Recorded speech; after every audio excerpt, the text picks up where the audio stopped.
क्या आपने कभी गौर किया है, जैसे ही आप नहाने जाते हैं अचानक पेशाब का दबाव बढ़ जाता है। कभी ऐसा लगता है कि अभी तक कुछ नहीं था, लेकिन जैसे ही पानी शरीर को छूता है पेशाब की इच्छा जाग जाती है। क्या ये बस एक संयोग है या इसके पीछे कोई खास वजह छुपी है? जिंदगी में कोई भी घटना बस यूं ही नहीं होती, हर छोटी छोटी चीज के पीछे कोई ना कोई वजह होती है। अब सवाल ये उठता है कि नहाते वक्त हमें पेशाब क्यों आती है? क्या ये हमारे शरीर की कोई कमजोरी है? क्या ये किसी बीमारी का संकेत है, या फिर ये दिमाग और शरीर के बीच गहरे रिश्ते की तरफ इशारा करता है? बस सोचो, अगर ये सिर्फ शरीर का एक सामान्य काम होता तो हर कोई इसे इतना गहराई से क्यों महसूस करता? नहाना सिर्फ साफ सफाई का मामला नहीं है। नहाना एक ऐसा प्रक्रिया है जिसमें शरीर, दिमाग और आपकी पूरी चेतना जुड़ी होती है। पानी, जिसे सबसे पवित्र तत्व माना जाता है, सिर्फ आपके शरीर को नहीं धोता बल्कि आपके अंदर जमा थकान, तनाव और दबाव को भी धो देता है। और जैसे जैसे शरीर हल्का हो जाता है उसका दबाव पेशाब के रूप में बाहर निकलता है। लेकिन ये तो बस सतह की बात है, असली कहानी इससे कहीं गहरी है। क्योंकि शरीर का हर अनुभव मन का भी अनुभव होता है और मन का हर अनुभव शरीर में उतरता है। तो जब आप नहाते हैं ये सिर्फ एक जैविक प्रक्रिया नहीं है, ये आपके मन और शरीर के बीच एक बातचीत है। अब सोचो, जब पानी तुम्हारे शरीर को छूता है तो क्या होता है? तुम्हारी त्वचा के हर रोम छिद्र में हलचल मच जाती है, तंत्र का तंत्र सक्रिय हो जाता है। ठंडक या गर्म पानी का एहसास दिमाग को ये बताता है कि शरीर को कुछ छोड़ने की जरूरत है, और उसका पहला तरीका पेशाब करना होता है। लेकिन ये पूरी सच्चाई नहीं है, क्योंकि अगर ये सिर्फ ठंडे पानी का असर होता तो फिर जब हम गर्म पानी से नहाते हैं तो ये क्यों होता? अगर ये सिर्फ मूत्राशय की वजह से होता तो नहाने से पहले ये क्यों नहीं होता, और पानी गिरते ही अचानक क्यों होता है? यही वो राज्य है जो लोगों को हैरान कर देता है। जैसे ही आप नहाना शुरू करते हैं शरीर आराम की स्थिति में चला जाता है, और जैसे ही शरीर आराम करता है सबसे पहले वो दबाव को रिलीज कर देता है। ये दबाव कभी पेशाब के रूप में दिखता है, कभी गहरी सांसों में, और कभी थकान के एहसास में। इंसान तब तक दबाव में रहता है जब तक वो खुद को छोड़ना नहीं सीखता। नहाना, पानी में डूबना, ये सब काम इसलिए अच्छे लगते हैं क्योंकि ये आपके अंदर के बोझ को हटा देते हैं। बस याद करो कि कभी गर्मी में जब तुम ठंडे पानी से नहाने बैठते हो तो पहला छींटा ही पूरा शरीर एक झटका महसूस करता है।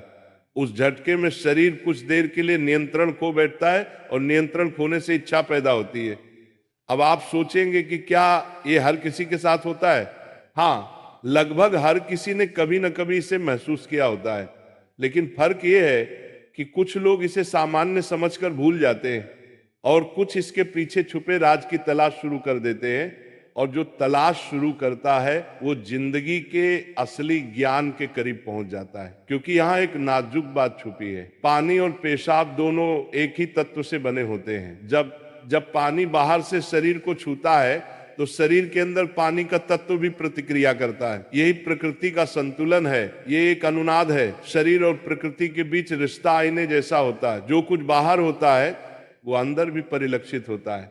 तो जब बाहर का पानी तुम्हारे शरीर से मिलता है तो अंदर का पानी यानी पेशाब भी बाहर आने को बेचैन हो जाता है। लेकिन अब सवाल उठता है, क्या ये सिर्फ पानी और मूत्राशय की बात है, या इसके पीछे कुछ और भी है? क्या ये किसी कमजोरी का संकेत है? क्या ये किसी बीमारी का शुरुआती लक्षण है, या बस मन और शरीर के बीच की एक बातचीत है? यहीं से हमारी यात्रा शुरू होती है, शरीर के विज्ञान से लेकर आध्यात्मिक दृष्टि तक। क्योंकि अगर हम इसे बिना समझे सामान्य कहकर नजरअंदाज कर देंगे तो हम जीवन के एक बहुत बड़े संकेत को खो देंगे। तो चलिए अब इस रहस्य को और गहराई से समझते हैं। हर बार जब तुम कुछ छोड़ते हो, कुछ रिहा करते हो, तो वो तुम्हारे बोझ से आजादी देता है। लेकिन ध्यान रखना, ये सफर आसान नहीं होगा, क्योंकि जो दिखता है वो सच नहीं होता, और जो नहीं दिखता वो गहरा सच होता है। लेकिन सवाल यह है कि ऐसा क्यों होता है कि कुछ लोग इसे ज्यादा महसूस करते हैं और कुछ कम? यहां मनोविज्ञान की भूमिका आती है। मनोविज्ञान कहता है कि हमारा मन और शरीर गहराई से जुड़े होते हैं। जैसे ही मन आराम करता है शरीर भी रिलीज होना चाहता है। इसे कैथारसिस कहते हैं। सोचो, जब तुम रोते हो तो कैसा महसूस करते हो? पहले तो भारीपन होता है, लेकिन रोने के बाद हल्कापन महसूस होता है। बिल्कुल ऐसा ही होता है, पेशाब आने में भी ऐसा होता है। ये एक तरह की साफ सफाई है, और नहाना भी ऐसी ही एक प्रक्रिया है जो आराम और तरोताजगी दोनों को जगाती है। इंसान लगातार दबावों के नीचे रहता है, तनाव, इच्छाएं, डर, गुस्सा, चाहत, ये सब अंदर जमा रहते हैं। जब आप नहाते हैं तो पानी सिर्फ शरीर को नहीं धोता, ये आपके दबावों को भी पिघलाता है। और जैसे ही दबाव कम होता है, शरीर से छोटे छोटे रिहाई के संकेत पहले निकलते हैं। मतलब पेशाब आने की इच्छा सिर्फ जैविक नहीं है, बल्कि मनोवैज्ञानिक भी है। ये इस बात की निशानी है कि जैसे ही आप आराम में, शरीर राहत चाहता है। पानी सिर्फ शरीर को साफ नहीं करता, ये आपके अवचेतन तक पहुंचता है, क्योंकि पानी का अस्तित्व बहुत गहरा है। आप मां के गर्भ में पानी से घिरे हुए पैदा हुए थे। आपके पहले अनुभव पानी से जुड़े होते हैं। इसलिए जब भी पानी आपको छूता है, आपका अवचेतन सक्रिय हो जाता है। इसीलिए नहाना इतना सुखद लगता है। इसीलिए पानी में डूबना, किसी झील या समुंदर के किनारे बैठना इतना आरामदायक होता है। और इसीलिए जब भी शरीर पानी से टच करता है तो वह तुरंत राहत चाहता है, क्योंकि ये उसकी सबसे पहली अनुभूति होती है। हर बार जब पानी तुम्हें छूता है तो गर्भाशय का अनुभव वापस आ जाता है। गर्भ में तुम पूरी तरह आराम में थे, कोई तनाव नहीं, कोई दबाव नहीं। पानी का माहौल और राहत पाने का एहसास ही वजह है कि नहाते वक्त पेशाब आना स्वाभाविक होता है। लेकिन अब एक सवाल बचता है, क्या नहाते वक्त पेशाब आने की इच्छा सिर्फ एक सामान्य रिफ्लेक्स है, या ये किसी बीमारी का संकेत भी हो सकता है? विज्ञान मानता है कि अगर ये बहुत बार होता है, बहुत ज्यादा तलब होती है, या आप इसे कंट्रोल नहीं कर पाते, तो ये ओवर एक्टिव ब्लैडर या किसी और मेडिकल कंडीशन का संकेत हो सकता है। लेकिन अगर ये कभी कभार होता है तो ये बिल्कुल नेचुरल है, बिल्कुल सामान्य है। अब सोचो, क्या आपने कभी ध्यान दिया कि ये तलब तभी बढ़ती है जब पानी डाला जाता है? मतलब यहां ट्रिगर पानी है, और पानी सिर्फ शरीर को नहीं छूता, बल्कि दिमाग और सबकॉन्शियस को भी। तो असली सवाल यह है कि क्या आप इसे बस एक प्रॉब्लम मानकर नजरअंदाज कर देंगे, या इसे एक संकेत के रूप में लेंगे कि दोनों शरीर और मन को आराम चाहिए, हल्कापन चाहिए, आजादी चाहिए।